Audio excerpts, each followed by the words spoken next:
नए आईटी कानून के तहत गूगल, फेसबुक, व्हाट्सएप समेत 7 सोशल मीडिया प्लेटफॉर्म्स ने अपने अफसरों के नाम केंद्र सरकार को बताया जा रहा है कि इन कंपनियों ने अपने चीफ कंप्लायंस अफसर, नोडल कॉन्टैक्ट पर्सन और रेजिडेंट ग्रीवेंस अफसर की नियुक्ति की जानकारी सरकार को सौंप दी है। ट्विटर ने फिलहाल अपने वकील का नाम साझा किया है। गूगल, फेसबुक, व्हाट्सएप, कू, शेयरचैट, टेलीग्राम और लिंक्डइन ने सरकार की नई पॉलिसी के तहत अपनी पूरी जानकारी दे दी है।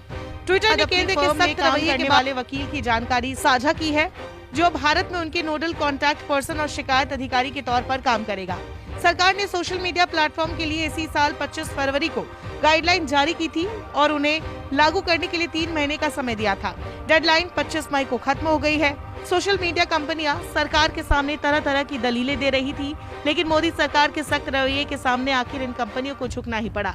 इससे पहले ट्विटर की ओर से जारी बयान में व्यक्ति की आजादी का हवाला देकर चिंता जाहिर करने पर सरकार ने कंपनी से कहा था कि भारत में व्यक्ति की स्वतंत्रता की रक्षा करना भारत सरकार की जिम्मेदारी है, न कि ट्विटर जैसी किसी निजी लाभकारी विदेश। पहले ट्विटर ने एक बयान जारी करते हुए कहा था, भारत में बने नियमों में से जिसे हम लागू कर सकते हैं उसे लागू करने की कोशिश करेंगे, लेकिन हम अभिव्यक्ति की आजादी और पुलिस की धमकाऊ प्रवृत्ति को लेकर चिंतित है।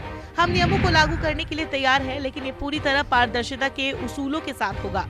हम भारत के लोगों के लिए प्रतिबद्ध है। हमारी सर्विस भारत में कम्युनिकेशन के लिए प्रभावी जरिया साबित हुई है। महामारी के समय भी ये काफी कारगर रहा है। हम भारत में अपने कर्मचारियों के साथ हुई घटनाओं को लेकर भी परेशान हैं। हम पूरे मामले में भारत सरकार के साथ अपनी बातचीत को जारी रखेंगे। हमारा मानना है कि इस मामले में दोनों ओर से सहयोगात्मक रवैया अपनाना जरूरी है। वहीं केंद्र सरकार के नई गाइडलाइंस पर गूगल के सीईओ सुंदर पिचाई ने कहा, हम सरकार के आईटी नियमों का पालन करने के लिए प्रतिबद्ध हैं। अभी शुरुआती दौर है और हमारी लोकल टीमें इसमें काफी बिजी है। किसी भी देश के स्थानीय नियमों का हम सम्मान करते हैं और हमारा नजरिया इस दिशा में रचनात्मक रहता है। हमारी ट्रांसपेरेंसी रिपोर्ट स्पष्ट है।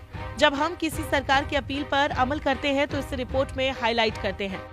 दूसरी ओर व्हाट्सएप मोदी सरकार के खिलाफ दिल्ली हाईकोर्ट पहुंच गई है। व्हाट्सएप ने कोर्ट से कहा है, सरकार के इस फैसले से लोगों की प्राइवेसी खत्म हो जाएगी। मैसेजिंग ऐप से चैट को इस तरह से ट्रेस करना लोगों की निजता के अधिकार का उल्लंघन होगा।